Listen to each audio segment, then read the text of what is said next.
Could the demise of the viaduct and end of the Battery Street Tunnel provide a window to another generation? That's what the city of Seattle and the school district are now discussing, whether this plot near Western and Battery could be fertile land to grow a new K-8 school. You have to, strike when the iron is hot. Fred Podesta is the chief operations officer for the district and says the city first approached them about building here once it reclaims the land. It's steeper, it's very urban, obviously. Is this something that the district would ever consider? So we did enough work to just let them know, yeah, this is feasible. The lack of a downtown school has been a nagging issue as South Lake Union and nearby neighborhoods have rapidly expanded.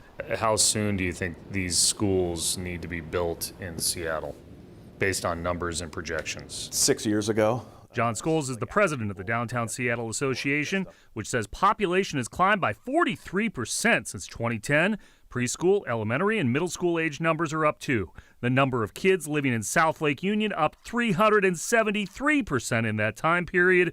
The Denny Triangle and Belltown also with triple-digit growth. We lack a public school, lack a elementary school, middle school, and a high school, which is putting more pressure on surrounding schools in the city. The issue is separate from other talks about building a new high school at Seattle Center, but Scholes and Podesta agree with the price of land going up, there are limited options, which force everyone to look at pockets and possibilities no one may have considered before.